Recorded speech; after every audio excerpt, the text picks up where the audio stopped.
This is the web transmission service of the Royal Canadian Military Institute. On March 31st, at our first current events luncheon of 2022, we were honoured to host Matt Gurney, Canadian journalist and political commentator in security and defence issues, who spoke to us about the military situation in Ukraine, the West's response, and political issues arising in Canada around the crisis.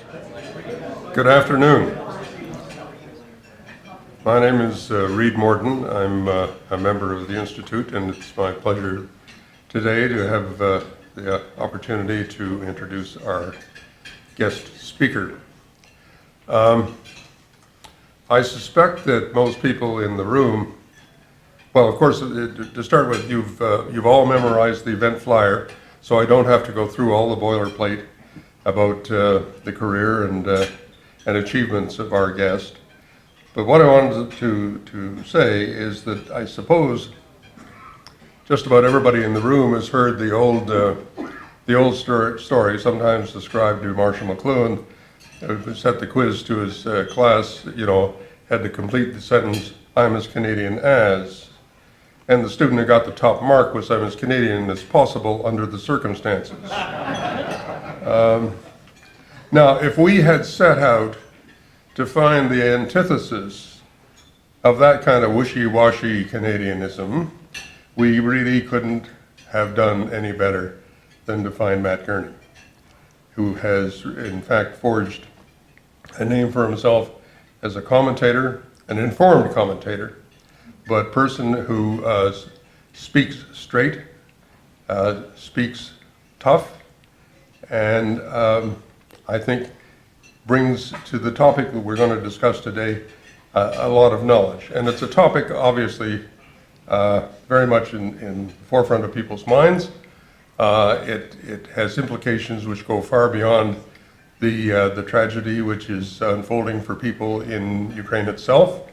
I mean, just in today's, in the last few days' news, we have the United States Marines have moved a whole air wing to Europe, including their command and control center now in Lithuania. The French this morning fired their chief of military intelligence because he doesn't seem to know what he was doing. And lastly, Mr. Biden, of course, has called for regime change, which he's not really backing away from, although most of his advisors are doing their best. And of course, the American experience with regime change is at best mixed. Anyway, there are many, many things and many aspects, but I'm going to get off the stage right now and turn it over to Matt Gurney. Matt, welcome, and we look forward.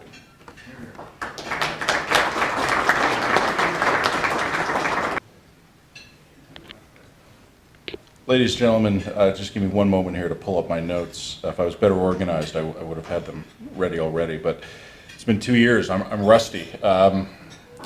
It is wonderful to be here today and to see everyone, including obviously some familiar faces, but more to the point, to see faces.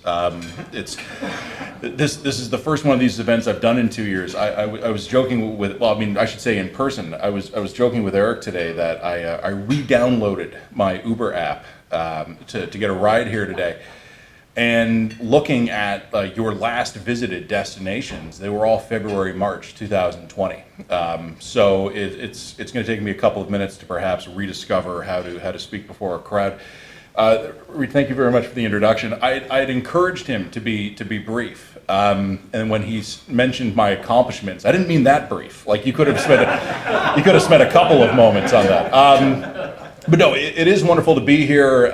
It's especially a thrill to be in this place where I've had some wonderful evenings, some wonderful afternoons, some wonderful conversations. I am proud to be here with you today. One of the first times I've actually worn proper pants in the last 2 years, and ladies and gentlemen, by God, they fit. So a victory of a kind. I will confess at the outset, though, one immediate failure on my part. As part of getting properly accessorized for the event, I reached into the old drawer put on my wristwatch, which I've had no need for. It took me about an hour to realize sometime in the last 2 years it stopped, because this thing reads 9:44. I don't have, I had joked with Eric. Well, I mean, I was joking. Eric might not have realized I was joking. A couple of weeks ago when we were putting this together, he had asked me, am I going to have any needs for AV equipment, slideshow, PowerPoints, anything like that? And I very politely said no, but the reason I was saying no is because the situation has been evolving so quickly. Like, the idea that I would have the time to prepare and then continually update a slideshow just seemed to me more trouble than it's worth. What I actually did today to prepare for this event is I set my alarm 30 minutes earlier than normal so I could get up and do a more close read on the news and make sure I hadn't missed anything in particular eventful overnight. So I am here to speak about, as the flyer says, the Russo Ukrainian War, and I am proud to offer you this conclusion, which is just like a complete helpless theatrical shrug. I think we have. I mean, I do have some notes to work my way through here today, but I think we have to stay at the outset. Reid, in his opening remarks, you called me an informed commentator, which in this case may be generous. Everything all of us know, with the possible exception of some of you who may have inside knowledge, I think we have to assume, just as a starting place for all my remarks today, that everything we know is being spun by one side or the other. We are ourselves, just by our presence here today, my presence and your patient listenership, we are participants in 21st century information war. And I don't know who's winning. I don't know what side I'm on. I think I know what side I'm on. I cannot begin to tell you with any certainty how much confidence I have in any of the conclusions I'm about to share for you. And I feel terrible coming up here and this beautiful crowd of people, human beings. It's remarkable. And to tell you that just so honestly here, but a conversation that came up just over lunch with the gentleman at the table I was lucky to be seated at was the role of the media in this conflict. And I'm not going to bore you talking about my job, but I think it's worth noting that we are facing one of the largest armed conflicts between nation states that we've seen in generations, with a global, particularly Western media that is a desiccated husk, just a fraction of its former size. How many Canadian correspondents are on the ground right now in Ukraine? A few. How many of them are working with large legacy institutions that you would actually probably in the course of your daily business come across? Less than a handful. And even some of the big institutional ones, for completely legitimate reasons, I mean, including the safety of their personnel, are now reporting on the conflict in Ukraine from the relative safety of the Baltics and Poland. And do not take for one moment as a criticism of this, but just in recent years, friends and colleagues of mine, I'm thinking of the late Christy Blatchford and the late Matthew Fisher, both of whom I worked with at Post Media, and I suspect familiar names to many of you here, have passed away. And are there successors to them in the sense of experienced wartime field correspondents? And again, I've promised not to bore you all with the woes and tribulations of my industry, but I am responsible for my comments to you here today, and I do not have total confidence in the information that I have. I know that I am being spun by every participant in this conflict. I think you can kind of use your own judgment, and I do have some independent sources I can work to verify stuff, but I just thought it was important that we start with that first, just as an acknowledgement of my limitations and the limits you should all impose on me. But I also just think, as I'd mentioned, that collective awareness that if you are here today, you are a combatant in a 21st century info war. If you tweet about this, you are a combatant. If you are reading, sharing, watching the news, all of us are targets, all of us are soldiers, and I think we're all going to have to be careful in our own way to make sure we are behaving responsibly. And this is something that I think in my line of work is always good advice. In this particular context, just this morning, I mentioned I got up a bit early, I was looking at a video on one of the social media platforms that was 300 Russian soldiers who had deserted, hitchhiking out of Ukraine back into Russia and getting rides back home. Incredible stuff, wonderful imagery. I don't have the first idea if it's true or not. And there is no realistic way that I can verify that. So we have seen thus far in this conflict open source intelligence, people using geolocation, photo analysis, trying to corroborate multiple sources. I think we're getting a pretty good picture of what's happening on the ground. I think, in fact, in some ways, we might actually be seeing war as we've never seen it before. And this is maybe a strange comment, but something I've noticed, and you'll forgive me if this is a little self-indulgent from my line of work, but the cameras we use now are now good enough to capture incoming rounds. And this is something like, we've all seen footage from the Middle East or prior conflicts of smart bombs going through windows and all this stuff. But these little supercomputers we carry in our pockets are now good enough that if you slow down the footage, you can see missile and artillery fire coming in. So we're seeing war in a way we've never quite seen it before. There will be books written about what I'm talking about right now. There will be whole academic careers that are rooted in the uncertainty and the information warfare and manipulation that we're living through today. I look forward to reading those books, but I don't plan on sketching a first draft out for you live today. So I'll leave my comments on that and that remark. I'll leave marks on that to stand. Pardon me. So what I've done to try and remain slightly organized is I've broken down my thoughts into two broad categories: over there and over here. And conveniently, both of those categories have 5 points. And I was thinking I could be very dynamic as a presenter, because I don't have any audio visual.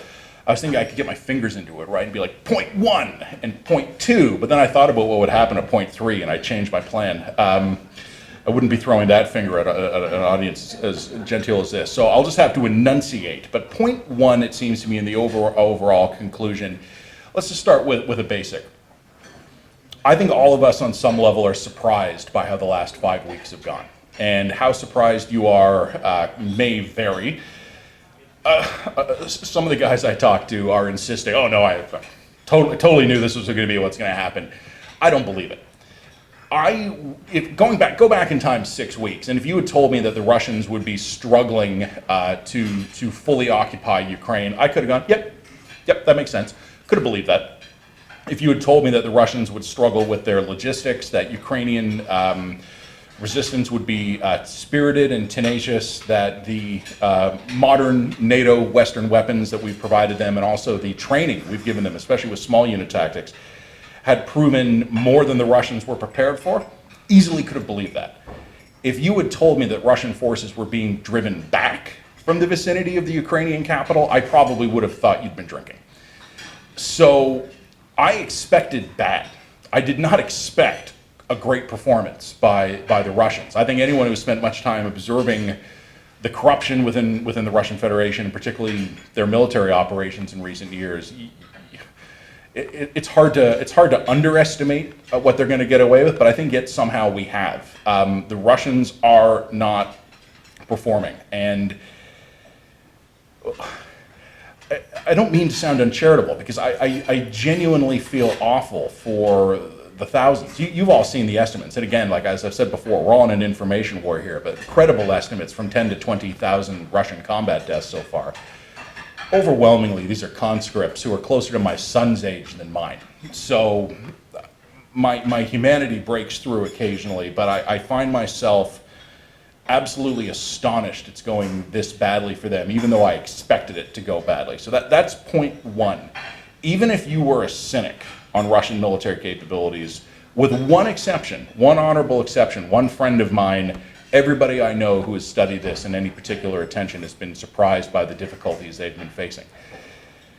The second point I would make, and it is a related point, is I want to say a few words about the effectiveness of Ukrainian resistance. It's easy to write off a lot of the woes the Russians have been experiencing, to a short-term conscript force, the logistical problems for which they're notorious for, the economic sanctions and the impact it's had on their ability to resupply. And I think all those things are true, but I also think we cannot and should not ignore the role of the Ukrainians in defending their country. What we are seeing is yet another reminder that we will probably forget that a free people on their own territory are very, very hard to beat.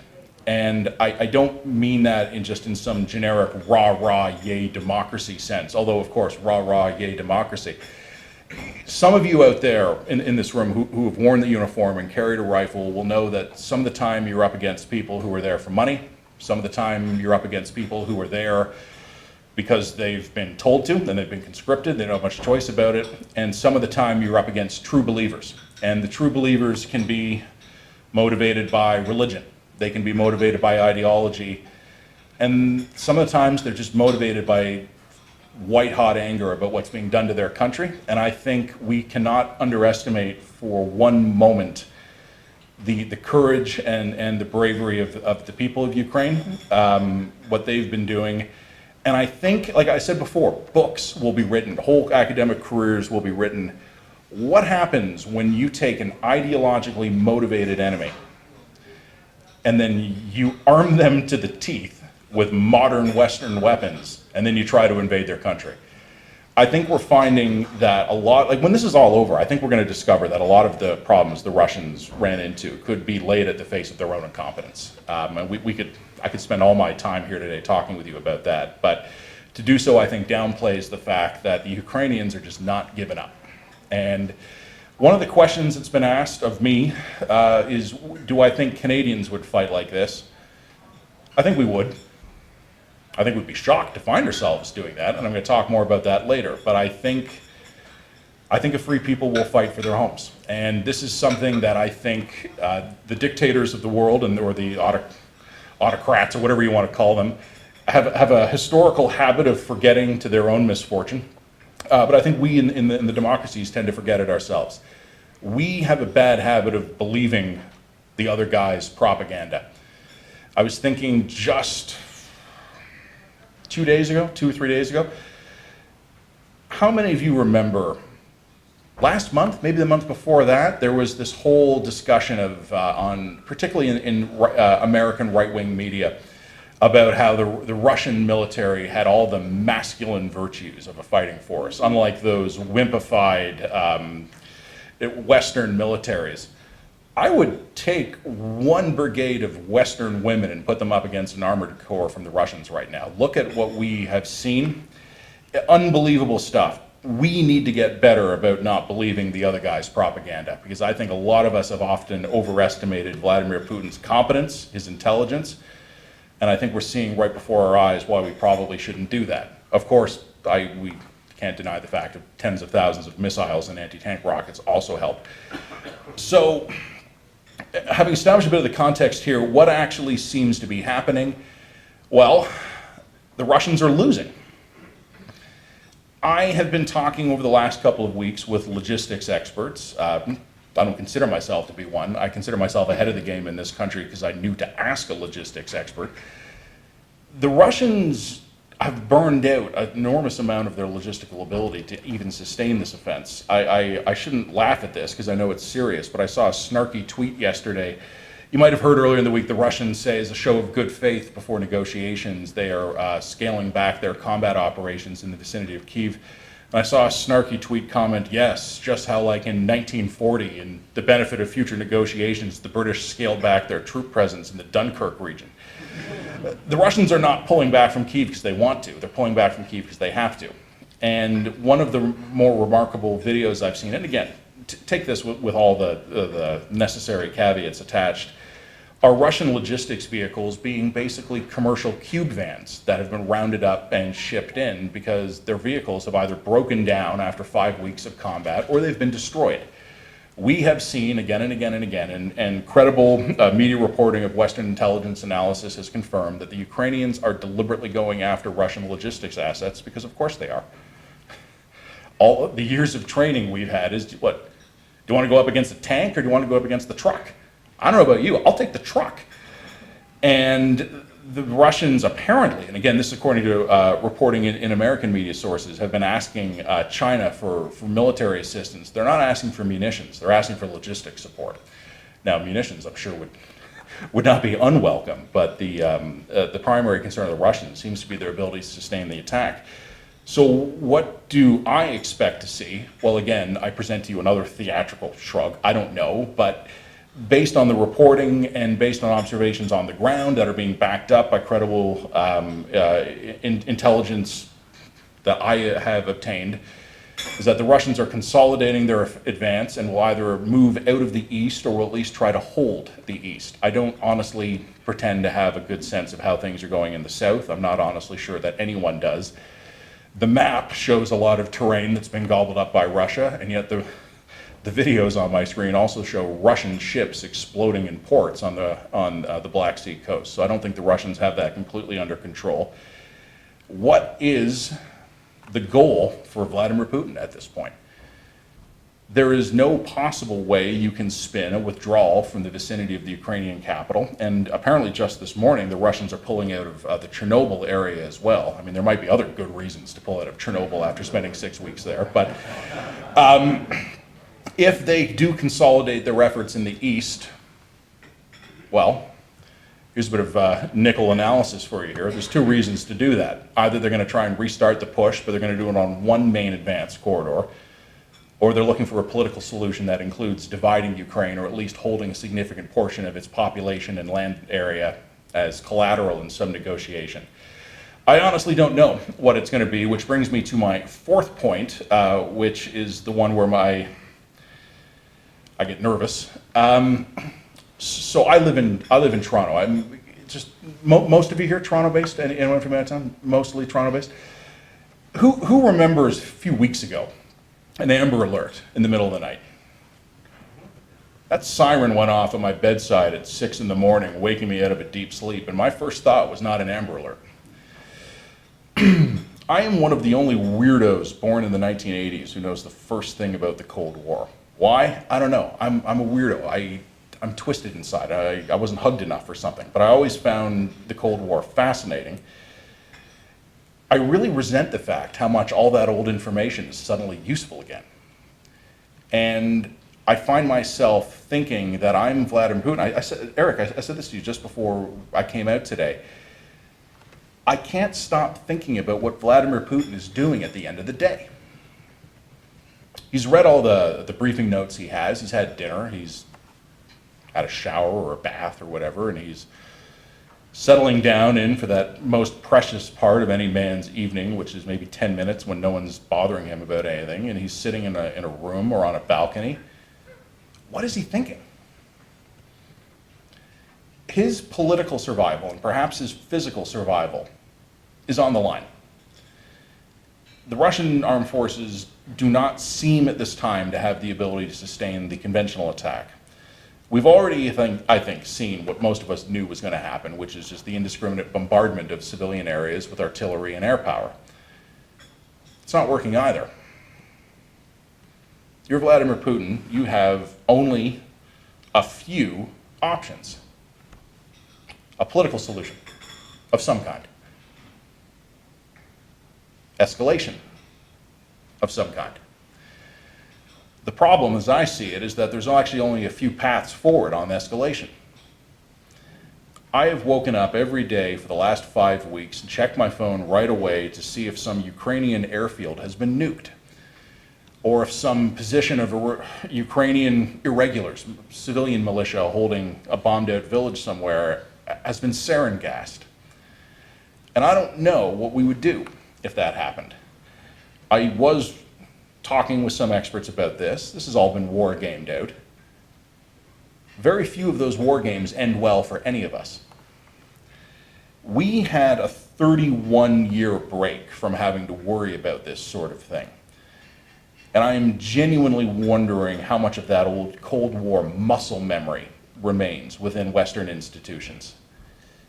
This is not a political comment. I don't mean it that way. When I come here to talk politics, you'll know it. How much time has Justin Trudeau thought about nuclear war? Who in Justin Trudeau's cabinet has spent a single waking hour thinking about fallout, electromagnetic pulse effects, securing supply chains, how long it would take to detoxify the Canadian prairies if the Russians went hard at the American missile silos in the Midwest? Is there anyone in the Canadian government who has thought about this who is not currently gathering a pension? Probably. Are there enough of them? You know, early 2020,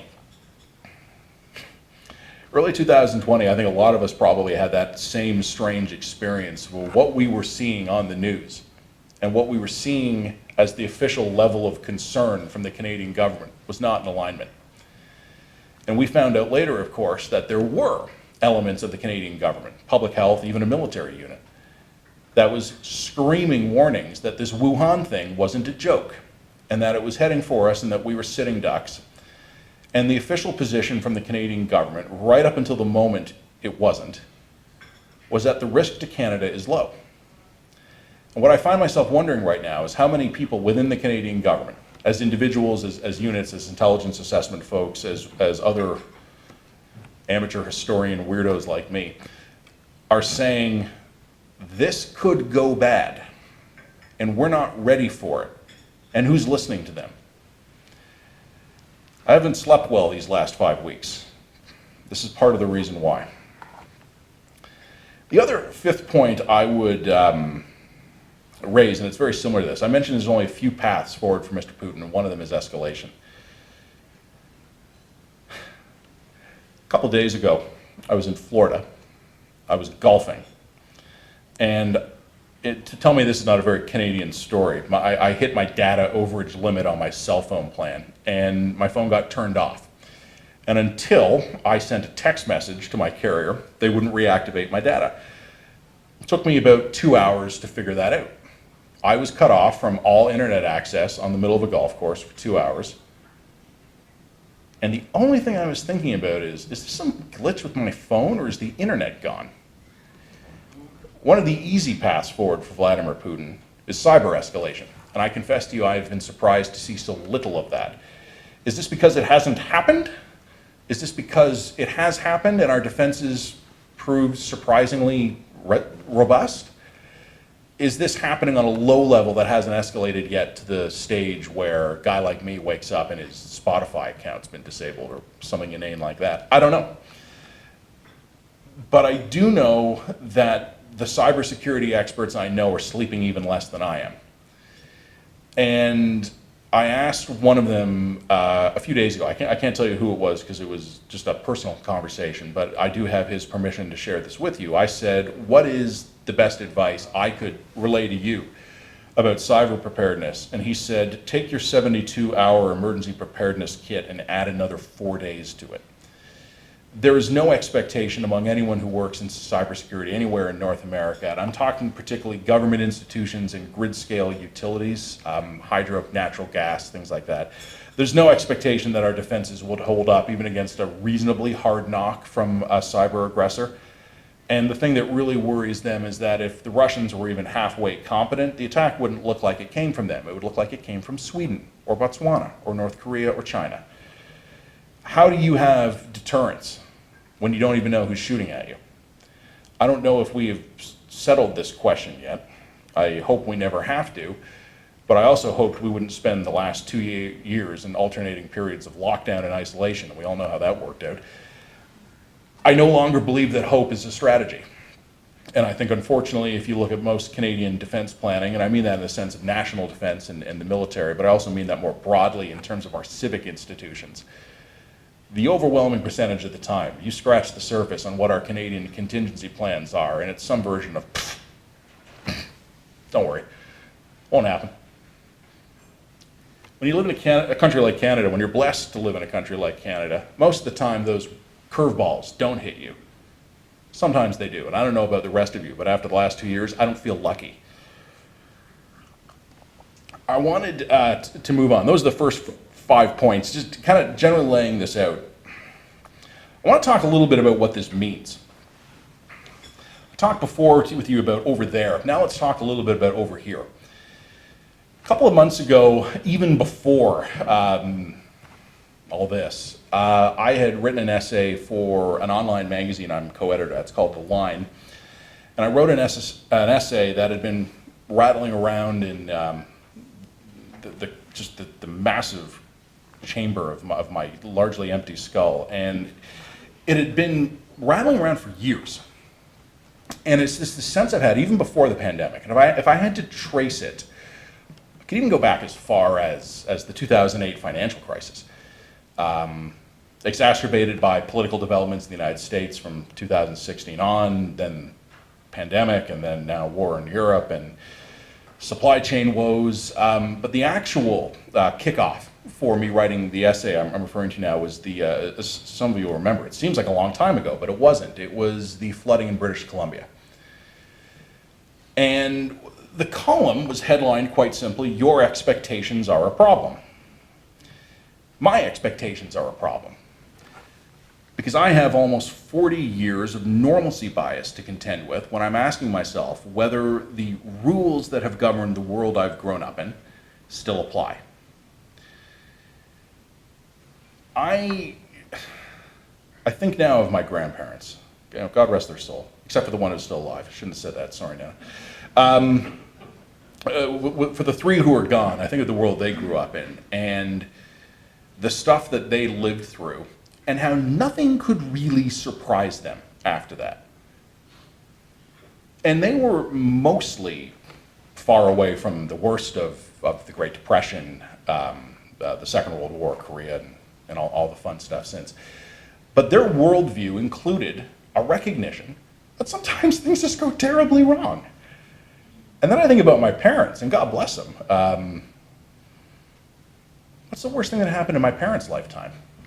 You ask them what they remember, and it was one particularly unfortunate president having a really lousy trip to Texas. Not saying that's not nothing, of course, it was an unbelievable tragedy, but that was the defining moment of their coming of age. For me, of course, it would have been the 9/11 attacks. Horrible, tragic, low impact in terms of casualties and economic cost. Feels incredible to be saying that, but the perspective 20 years of the rest of history has brought us has been pretty remarkable. And now my kids are growing up in an era where to them, school is something that is sometimes open and sometimes not, and the weather is unpredictable, and the Russians are invading Europe again. My expectations are of a world that is peaceful, based around a rules-based international order and a largely triumphant Western-led liberal democratic order that is completely militarily secure and economically dominant. Inflation has been heating up for the last few months. Guys, I had to wiki inflation. I've never lived in a high inflation period. Just haven't done it. My expectations are a problem because everything I understand about the world is filtered through my expectations and my prior experiences. I have education, I have learned experience, I have a network of people who can tell me their experiences, but I haven't really lived this stuff. And as I said before, and again, I didn't mean it as a political comment, how much time has Justin Trudeau spent thinking about nuclear war? Probably zero, and why would he? What are my kids going to grow up getting used to that to me is going to seem like 80s trivia night at the pub? The Russians are bad, we're worried about nuclear weapons again, like there's an energy crisis.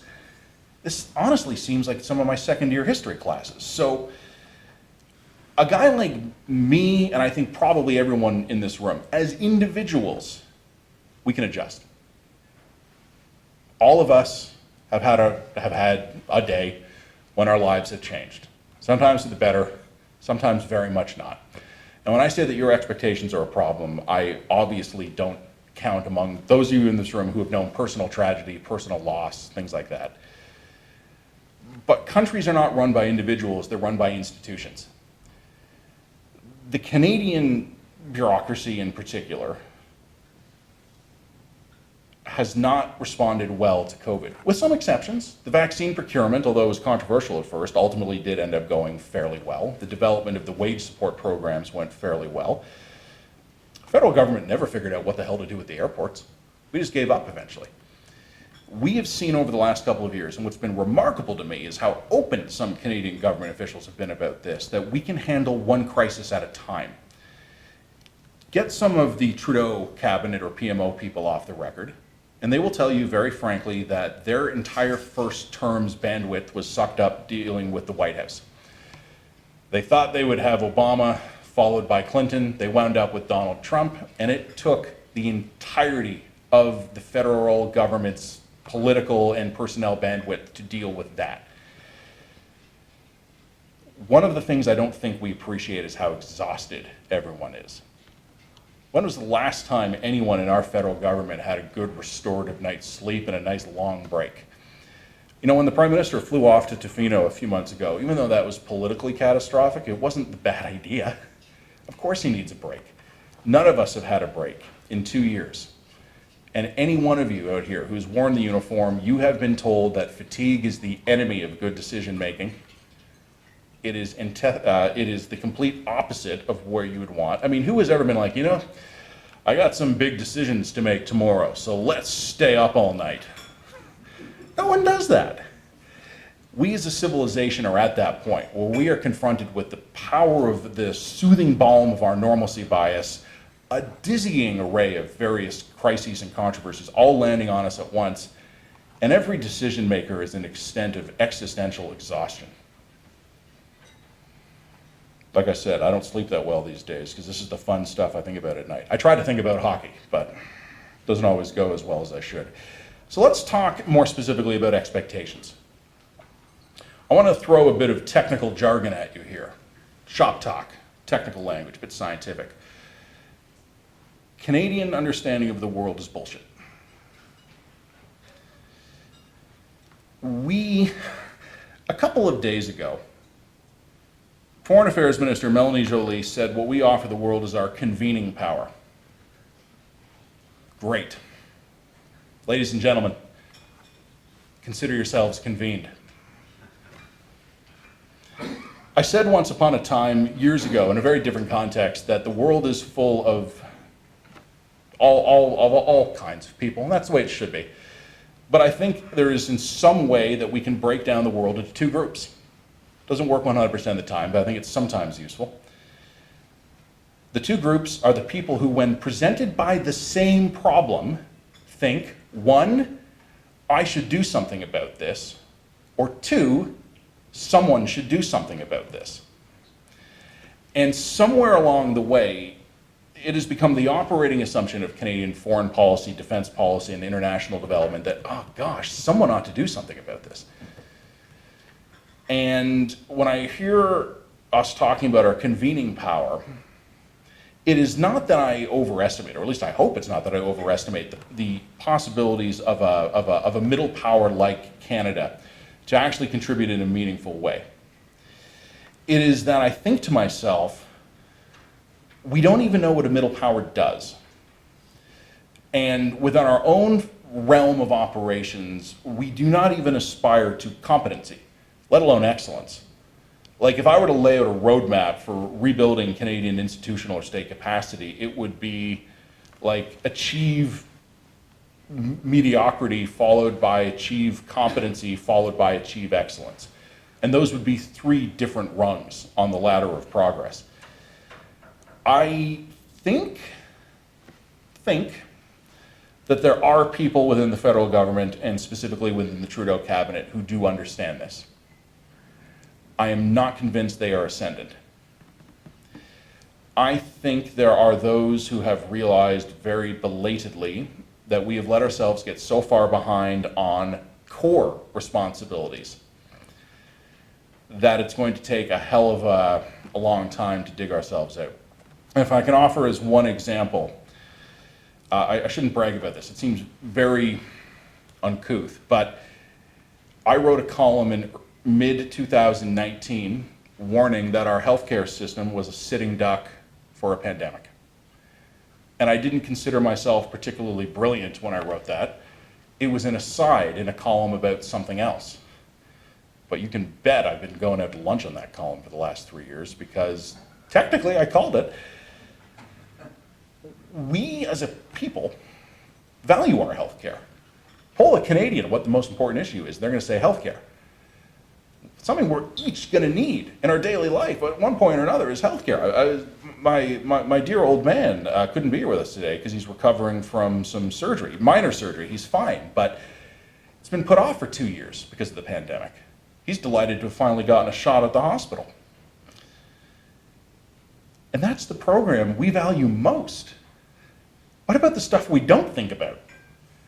In this room, I have military veterans, I have foreign service veterans. I suspect some of you, I probably couldn't point you out in a lineup for obvious reasons, or probably have a background in intelligence as well. Public doesn't care nearly as much about the work you did as they care about their health care. And we still let the healthcare system get to that state of neglect because, doing much about it is expensive, it's hard, we didn't really want to do it. So we are going to have to get real. And what bothers me, concerns me, is I'm not sure we have the people in place who are capable of it. How long did it take us in Afghanistan last summer to waive the requirement of one seatbelt per evacuee?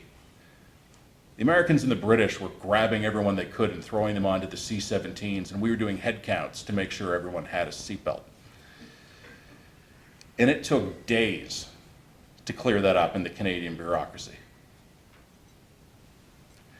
One of the things I have always said, I try to tell people this, and this is why I'm terrible at parties. Never invite me to a party. I'm going to bring the mood down. Competence does not scale up in line with the challenge. And I think a lot of people somehow have this sense that if it's in a real enough emergency, if it's a serious enough situation, that the government will have someone to deal with that. Oh, whoa, that's a weird event, but don't worry, I'm sure the government has someone. Ladies and gentlemen, the reason we've been using the Canadian Armed Forces to change diapers in long-term care homes is because we don't have anyone else to do it. And if the military is our instrument of last resort in Canada for a healthcare emergency, and I suspect the people in this room are better informed than most about the overall state of readiness in the Canadian Armed Forces, it gives you a real sense of how the rest of our institutions are doing. I want to talk about that same concept. I want to expand it just briefly to the rest of the Western Alliance. I do not think we have even begun to comprehend yet the sea change in our politics that we have seen in Germany over the last 5 weeks. Some of you will remember the quip that the purpose of NATO was to keep the Germans down, the Russians out, and the Americans in. NATO has given up on one of those three priorities. We want the Germans up. Okay. I don't have any predictions on how this goes, including the very possibility that as this crisis eases, maybe the Germans sort of just revert more to their post-war pacifism. Words are hard, folks. But maybe they don't. What will a Germany that is newly reawakened to the needs of national security, national defense, and an independent energy policy going to mean for the world? It could mean great things, but we haven't thought about it yet. Meanwhile, in Canada, as one European country after another is pledging concrete steps to respond to the return of history after its 31-year break, I haven't seen much from Canada yet. The F-35 announcement this week, possibly, you could possibly attribute that to the situation. I think we could also possibly attribute it to the fact that our CF-18s are going to start snapping in half in the air. We've put that decision off about as long as we could. That's NATO. I shouldn't laugh about this, but I am laughing about this. We're talking about expectations are a problem. Can you imagine how much sleep Chinese staff officers are getting these days? A whole generation of plans of how to invade Taiwan are being shredded and burned. If you are the Chinese high command and you are watching what a motivated democratic people can do with man-portable weapons against a heavy armor-based or even heavy infantry-based fighting force, if you're in Beijing or you're in Taipei, the last 5 weeks have changed your calculations, and I don't have the slightest idea what that's going to mean for the world. I don't know if we'll sell Taiwan nearly the amount of weapons that they need. I have a gut feeling the Taiwanese will figure out a way to make some of this stuff. This is going to be an incredible change in Asian politics that we haven't even begun to contemplate yet. Because Where did the Chinese get their weapons? Where do they build their weapons off of plans they've purchased? With the exception of some very new stuff that's domestically designed and produced, the Chinese military is very much on the Russian model. And the Russian model is being destroyed by irregulars with NLAW rockets on the outskirts of Kyiv. I don't know if the Chinese would do better at logistics than the Russians. If I had to guess, I'd say yes. I don't think the Chinese would have the same scale of corruption problems as the Russians. I think, frankly, they'd be better at executing anyone who tried. But I'm not convinced the Chinese, all the billions, trillions even, they've spent on their military modernization in recent years, can look at what's happening in Ukraine and not realize they've got to go back to a whole lot of drawing boards. One more point I want to make before I'll wrap this up, and we can take a few questions, or you can throw some barbed insults at me, whatever, I'm here for your pleasure, is the issue specifically, sorry folks, my father's texting me. He's out of surgery, that's wonderful. Well, thank you. The United States. When I said before that my expectations were a problem, one of the big ones I've been thinking about is I do not know what the Americans are going to do. I've just returned, as I said, from a wonderful couple of weeks south of the border. I remain as enamored of the United States, its history, and its people as I ever have been, which is an awful lot. But when I crossed into Texas, not Texas, to Florida, it was entering a different world. Traveling through the beautiful cities of Charleston, South Carolina, and Savannah, Georgia, people would find out I'm from Canada and they'd want to talk to me about Trudeau, they'd want to talk to me about politics. Getting into Florida, no one wanted to talk about anything but Mr. Trump and his inevitable return. We are seeing right now in the United States the Republican establishment generally, and all I would say the constellation of right-wing media around it, reckoning with the fact that they have perhaps picked the wrong side in history, and we are maybe even starting to see some of the institutional sinews of the Republican Party rouse itself after a 5 or 6 year slumber. I make no predictions about the future of US politics, but I will ask you one simple question. What will it mean for Canada, for Europe, for NATO generally? What will it mean for Ukraine if Mr. Trump's second term begins in about 2.5 years? How's everybody's lunch sitting? One final thought in conclusion, folks, and like I said, it's an absolute thrill to be back with you all after a 2-year absence. We had a reminder yesterday when Global News broke the news, and I give a shout out to my colleagues Amanda Connolly and Mercedes Stevenson there. They're doing incredible work. As one professor noted on Twitter this morning, and something that made me laugh and I want to share it with you, civilian accountability for the Canadian Armed Forces does no longer rest with the Governor General, the Prime Minister, the PMO, or the Cabinet. It currently rests with the Global News investigative team. We saw the, until very recently, Chief of the Defense Staff plead guilty in a criminal court to obstructing justice on a matter related to his own sexual misconduct in the armed forces. There are, of course, many other scandals we could talk about. We don't need to. The details are all generally the same. I will also note the CBC reported just a few days ago that 2 women in the Royal Canadian Navy have retired after long and thus far successful careers. They are resigning as lieutenants commanders because of the inability to make progress on issues related to sexual misconduct between male senior officers and female subordinates. I don't bring this up in passing, and I acknowledge the fact that this is an issue that is more important than I have the remaining time to give due credit to. But there is, for the first time since 9/11, the actual realistic prospect of a considerable reinvestment in Canadian security and defense. I am not betting the proverbial farm on it, but it's possible. The recent compact between the NDP and the Liberals has been interpreted broadly as a sign that there will not be an investment in Canadian defense and security. I take the opposite view. I think pharmacare and dental care was the NDP's price for allowing the reinvestment to continue. I could be wrong. It's happened once or twice before. If we are going to recapitalize, reinvigorate, re-equip, expand the Canadian Armed Forces, we will be doing so at a time when we are also addressing systemic problems within the Canadian Armed Forces.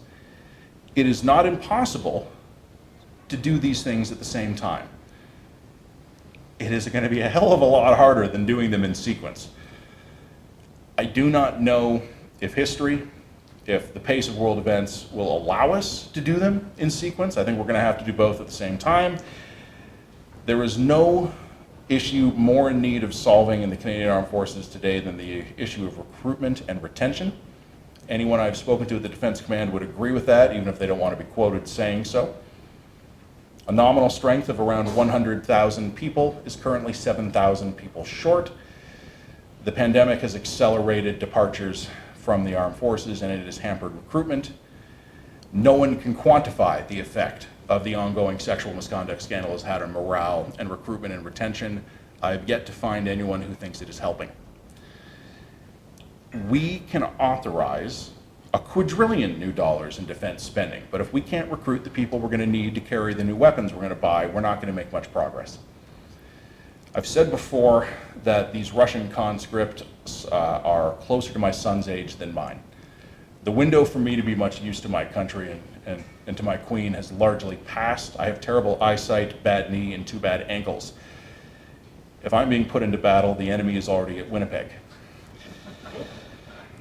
But I wonder, my son is 7, my daughter is 9, can we fix recruitment and retention and capitalization in time for them to even consider joining a Canadian Armed Forces that has been properly modernized? On the one hand, imagining my daughter or son 9 years from now or 11 years from now seems almost impossible. To me, it seems like yesterday they were this big. Imagining them as teenagers is almost too much to ask. But then I revert back to the fact that I'm a political journalist. 9 to 11 years in politics, it's like that. Are we going to be able to get done what we need to do? I hope so. I wish I was more confident in that. I like to leave these addresses with a laugh line, a joke, or something, but I honestly, on this one, I don't have anything. All I could say is that hope matters, and I hope we do better in the next 10 years than we've done in the last 30 years, because I think our break from history is over. I am happy to take questions. I would look forward to questions. I am going to beg one moment of indulgence while I send a text message telling my dad I'm glad he has not died on the table. Not that that was expected. All right, now that I've been an attentive, loving, and supportive son, I'm at your mercy. Please. Yeah, sorry. So my question would be, one of the comments in terms of the ineffectiveness of the Russian forces has been related to corruption. Why did corruption hit the Ukrainian forces to a lesser extent, or is it you have 2 buckets with holes in them, but you pour faster into one and it will still fill up? That's a great question. I am self-consciously not an expert on Ukrainian domestic politics. Over the last 5 weeks, I've been scrambling to pick up a working knowledge of Ukrainian geography. That's about maxed up my available bandwidth. The internal domestic politics may be a challenge for next month. But it strikes me right now that the kind of battles being fought favors the Ukrainians. From what we understand, they are fighting largely dismounted. They're fighting as irregulars, and they're fighting with man-portable weapons that have been gifted to them by us. Right now, any possible problems in the Ukrainian procurement system are being offset by the fact that in the current moment in time, the Ukrainian procurement system is NATO, which is hardly to say that we would not find corruption if we went looking for it. But right now, one of the most interesting articles I've read during this conflict began was by a former, retired now, American Defense Department official whose job it was to manage the inventory of tires for the United States military. And one of the things he did was talk about the necessity of turning over engines, airing out the tires, checking them on a regular basis. Many of you have probably seen the photos of stranded Russian trucks or wheeled armored vehicles at the side of the roads, and the vehicles are perfectly intact except for the tires. They didn't take care of them properly. They didn't rotate them properly. The budget allotted to it has gone into someone's yacht or cottage somewhere in the mountains. Right now, the Ukrainians are fighting a war where a degree of corruption, although not optimal, is not catastrophic. The Russians are trying to play that same old Cold War playbook. Without the logistics, and it's worth mentioning as well, when I said before we would have to reassess some of our assumptions, some of our expectations. Anyone else in this room wondered how a war in the 80s would have actually gone? Seeing now what we've seen, have we perhaps spent a generation overestimating the enemy? In terms of the time we might have, and sorry, I've moved on from your question, but thank you for it. In terms of getting a possible rearmament of the NATO countries and the Canadian Armed Forces right, I think the good news is we have some time because the Russians can't hurt us for a while. They're going to need a while to recover from this one, so hopefully we can use that time well. I hope that partially addresses your question. I wish I knew more about corruption in Ukraine. I honestly wish I do, but these days I find myself not knowing nearly enough about 1,000 things I need to know about. So, please. Thank you for your 2 buckets of 5 points each. That was good. I'd be very interested in your views on how energy policy and climate policy, particularly with the domain that we're in Canada, connect to the things that you see in Ukraine. That's a fantastic question. We will not be particularly helpful.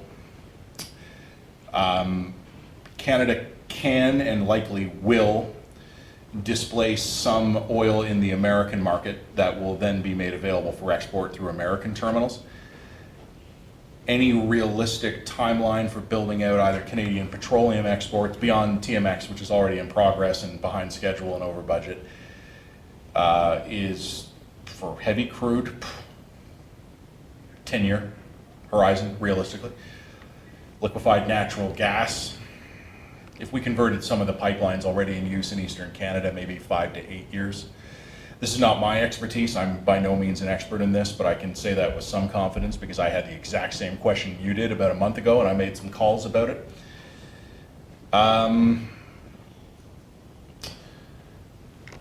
We could displace every liter of gasoline sold in this province, using the 2019 numbers, easily with electricity.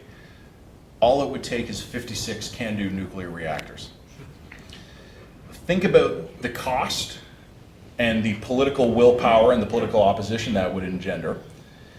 We are going to see the Europeans remain at least partially reliant on Russian energy because there is literally no other choice. Now, one of the quirks, and again, this is not my knowledge, this is someone I spoke to, the Russians actually can't turn it off. This is something I didn't know, but once you've got those pipelines flowing, unless you plan on actually decommissioning it, it's easier to leave it running than it is to shut it off. So the Russians are going to keep sending the energy, and we've already seen the debate over what currency we'll be paying for it in. I am curious to see how quickly the Germans pivot, but I'd mentioned to you before, this is just a couple of articles I wrote just a few weeks ago, which is why I have these numbers quick at hand. Displacing all the gasoline used in Ontario would be either 56 CANDU nuclear reactors, 13 times the current installed amount of wind power, or 100 times the current installed amount of solar. Is it possible? Sure. Anything's possible. That's the scale of the challenge the Germans are facing. Europe itself can import more natural gas than it is currently using. The pipelines aren't in the right places. They would need to install new pipelines from the Iberian Peninsula into Central Europe. Can you do that? Yeah. Do I want to build a pipeline over a mountain? Not really. The Germans are going to look at solar, they're going to look at wind, they're going to look at liquefied natural gas terminals, and we're already seeing crude oil shipments and refined petroleum products being rerouted here. We have backed ourselves into a corner, or as I wrote in a recent column, if you ever want to know why the environmental and climate change debates get so bitter and angry in Canada, it's because no one has a good idea. The math is the math. No matter what politician you like on Instagram, fossil fuels underwrite everything we do. Can we transition away from them? Yeah. Will we? I think so. Will it be easy, cheap, or soon? It won't be. Can Canada do more at the margins? Being a useful participant in European energy security today would have meant different public policy choices in this country 10 or 15 years ago. We didn't make them. Sorry, Europe. Stay toasty. Eric. Yeah, Matt, you touched on in your speech the inability of the Canadian government to move decisively or even sometimes in tune with political will. And when you said that, I was thinking about specifically the Department of Immigration, and just coming off their recent triumph in Afghanistan, where they basically said no, and did it by imposing forms that had to be filled out by PDF, where a man might have a clay tablet to hand. And then we're now seeing them going on to a new triumph with Ukraine. First of all, the government announced that we would be open to Ukrainian refugees. Then it was rolled back to, well, Ukrainian refugees with family in Canada will have 3-year visas. And then, oh yeah, and we won't be providing any benefits. So you're now seeing stories about 90-year-old grandparents going back to the war zone because they feel safer. I wish you had asked me this a week from now. I would have a better answer. In my line of work, I cannot always speak entirely freely. I am working with someone to get a better picture of that. I had heard, what can I say? Folks, I swear to God, I'm not being mysterious here. I'm just trying not to burn a source. I have had reports from people in Ukraine that I either know directly or know through others that Canada is being bypassed as a destination because the paperwork burden is too high. This has led me to want to find out what the paperwork burden is, what would be required, and how it could be simplified. I wish that I had those answers yet. I only started asking questions 2 days ago. This is something I hope to be writing about, or at least to assign someone to write about sometime in the next few days. My understanding is that, and again, I'm speaking very carefully, folks, forgive me for this. My understanding is the Canadian biometric requirements, iris scans, fingerprints, things like that, is a major impediment. We absolutely require these to expedite entry into the country. There are very few places in the world where you can get it done. The parts of the world where it's easiest to get this done are the parts of the world that are not being bombed, shelled, invaded, etc. So we have, in typical Canadian fashion, designed an emergency situation that can only work outside of emergencies. Tell me that does not have a ring of familiarity to it. You remember at the start of the pandemic, what I thought was one of the most remarkable scenes was either municipal or provincial officials in 3 or 4 cities or provinces being sent to the airports to impose some kind of order, because what the federal government was saying at their microphones and press conferences actually had no actual tangible connection to reality. I think our refugee system is in largely the same state, where we have designed policies and procedures that make sense for the bureaucrats in Ottawa, but not actually for the people who are in these areas. If there's any glimmer of hope here, and I actually do remarkably have some, it is that the initial processing will be done by our allies in the region, and we can just airlift them out once they're comfortably settled. But in terms of actually getting people out of the line of fire, if Canada is your last best hope, you might as well surrender. Please. Thanks so much for the very compelling call for the reinvestment in the military, so that we build up our capabilities over that 7 to 9 year period. I have children the same age as yours, so I suppose the question would apply to mine. You did start out by mentioning that we were in an information war, of course. I'll remind you, this is the second war in less than, or second military development in less than a year that's turned out to be quite different from what everyone expected, the collapse of the Afghan government and the rapid takeover of the Taliban in Afghanistan. Information wars do take on a different dynamic. This is something that's entirely new. We're probably also under-equipped for. One institution that's absolutely essential for the many information wars that we probably have to fight is the independent media. One of our strategic advantages, an independent media also being credible. So back to your original observation, there are very, very few Canadian correspondents in Ukraine right now. And your call for the building of institutions that we need to fight 21st century wars. How can we get more Canadian journalists into Ukraine and into the next conflict and the next conflict after that?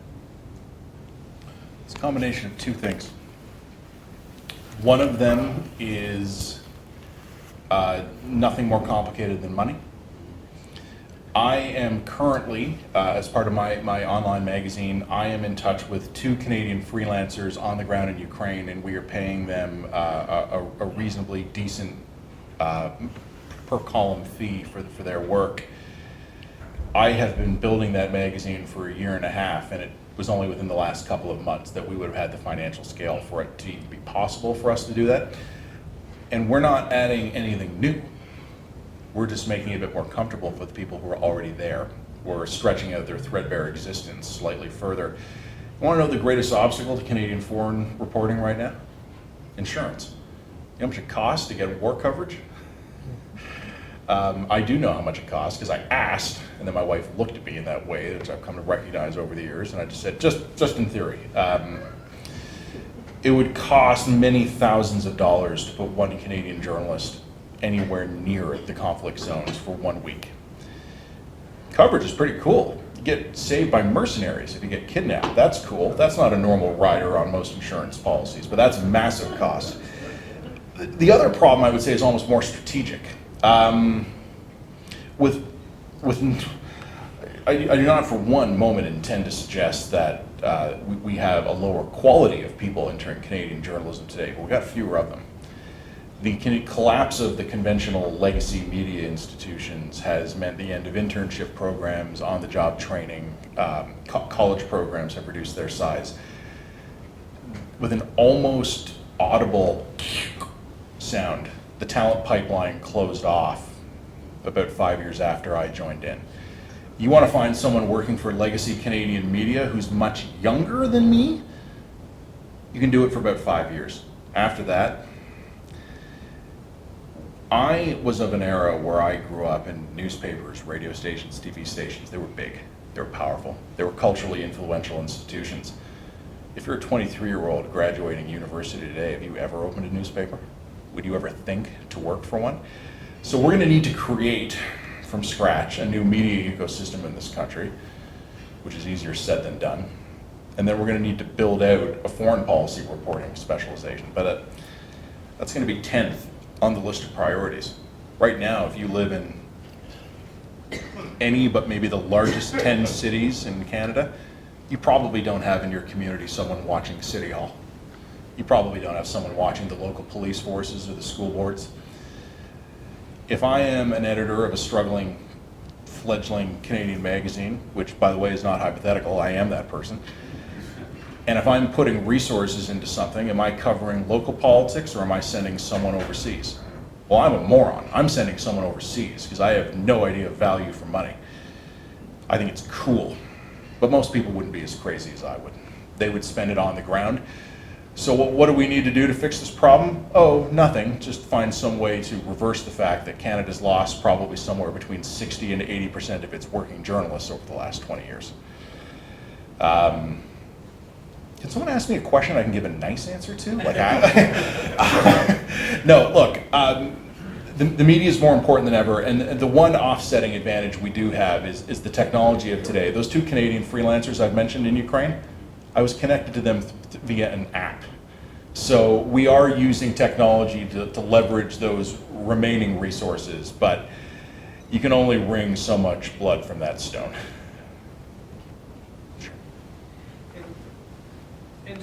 Sorry, you first. I'll get you in a minute. I see you there at the back. Two more? Sure. Well, then that's it. You and then you, my friend. So go for it. In terms of the longevity of sanctions placed upon Russia, how much do you think, like, how much longevity do you perceive them as having? And how much longevity do you perceive the West having in terms of its patience for Ukrainian advances within Ukrainian territory in terms of recapturing Crimea and Donbass regions? Those are two very different questions. Let me try to answer them quickly. In terms of sanctions, it's going to depend where. The Prime Minister said something I thought was very accurate and smart, where he basically said, since the invasion of Crimea, Canada's remaining commercial links to Russia were negligible, so we can sanction the hell out of them. Who cares? No one in Russia cares. No one here cares. Like, the remaining commercial ties were nil. Poland, the Baltics, the Germans, they're going to have a different threshold for the pain on sustaining those sanctions. But I actually think the real question on sanctions is whether or not Vladimir Putin realizes he's made his country a vassal of China. I don't know if the Chinese have realized that yet, but I suspect they're going to figure it out pretty quickly. The power of Western sanctions will be gutted the moment China opens the financial taps. Right now, they don't seem willing to do it, or at least not all the way. That could change. In terms of the patience of recovery, that's a very good question, and I'm going to be honest with you, I don't have a good answer for it. Everybody likes a winner.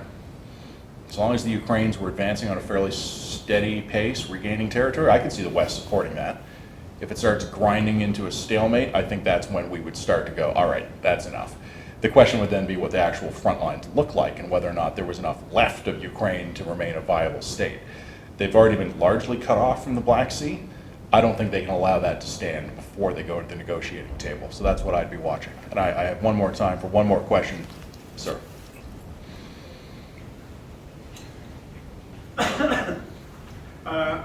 Listening to you talk during this lunch was deja vu. In 2017, I was invited to attend the National Defense Committee in Ottawa to speak about what had happened in Donbass and Crimea. I sat there with two other individuals. One was Cyber, who refused to speak unless he was held in camera. And I was really the only one they had to really interrogate, because I was willing to talk about what I thought I knew. Anyway, I explained the circumstances to what I thought was going to happen within the next couple of years from 2017.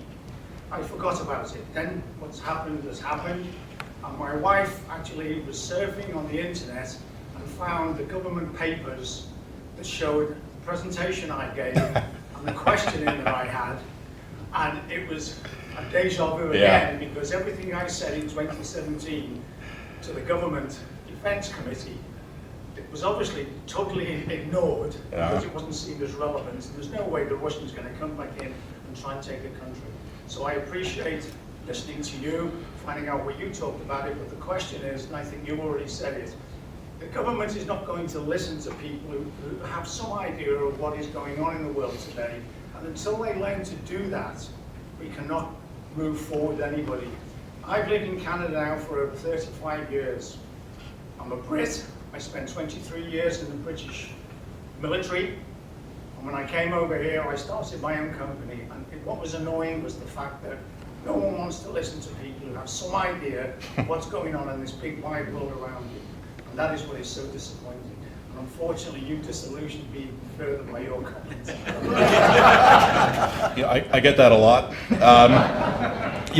I laughed when you were talking about the deja vu experience. First of all, I laughed for two reasons. First of all, yes, being a Cold War historian, the last couple of months in particular, but the last few years, have been watching all the stuff I used to be really glad I'd missed unfold before my eyes, and it's almost like a pre-deja vu. It's like I actually haven't lived through it, but I've thought about it. I also specifically last week, because I was pulling together research notes for a column I planned to write, and I was just skimming through Google, and I found a really good article where the guy had reached all the right conclusions, but he was a terrible writer, a complete windbag. Then I realized it was me 3 years ago. So I've known the deja vu that you have. The largest section of my notes today, and I think the topic I spent the most time on, was normalcy bias. And when you talk about how hard it is to get people to take things like this seriously, that's what it is. I wonder, what is the upper limit for society to enjoy, in general terms, military security, peace, prosperity and plenty before it gets flaky. And there's a story I tell, and it's my own fault, but my daughter, one of her best friends, she's 9 years old, this was a few years ago, both of her parents are surgeons at Sunnybrook Hospital in Toronto.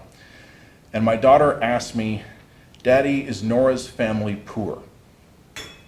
I'm like, no, I think those surgeons are doing okay, honey. I think they're doing okay. And my daughter said to me, "But Daddy, they don't even have a cottage." And I went, aha! I have ruined my children. It's my fault.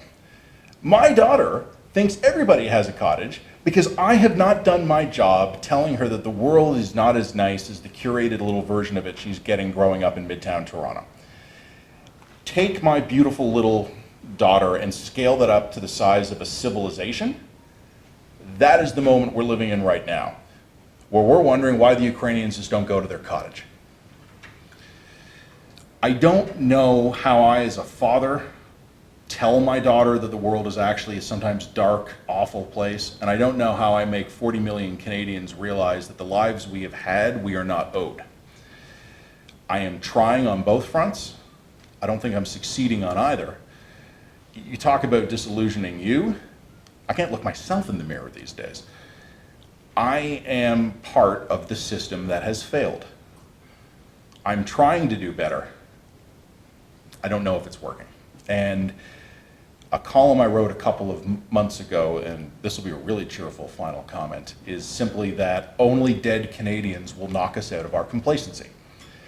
And I wrote that after the flooding in British Columbia, where we suddenly discovered, we don't have enough helicopters in a massive land area that is populated and communities flung across an enormous land area with only the most tenuous of land links between them. And you had diabetics being flown out to get their insulin on the same helicopters that were bringing in diapers and baby food to the people who'd been cut off. None of us would have thought about that happening in this country 5 years ago. We can do anything we want because Canadians often forget the fact that as cheap as we often are and as poor as we often feel, we're actually a staggeringly rich country. We have the resources to throw at these problems if we choose to. But you know what they say about problems? The first step in fixing them is admitting you have one. I think we're still struggling with that first bit. I've been told to cut off the questions, which is good because I've basically exhausted my voice. It's a happy coincidence when the voice lasts just as long as the questions. Ladies, gentlemen, one day I will come before you and I will only have good news to share. Might be a while, but I will look forward to that day all the same. Thank you very much.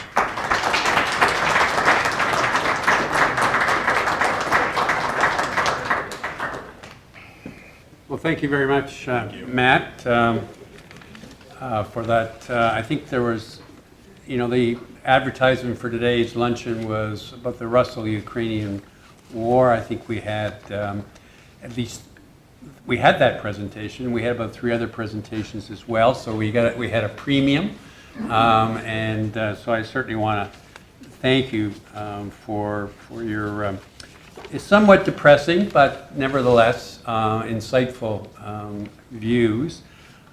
We heard about the poor state of independent correspondence in Canada, and I want to certainly mention Christy Blatchford. She was a good member, a very loyal member of the RCMI for a good number of years. We were, I think all of us were quite saddened when she, at too young an age, had to leave us.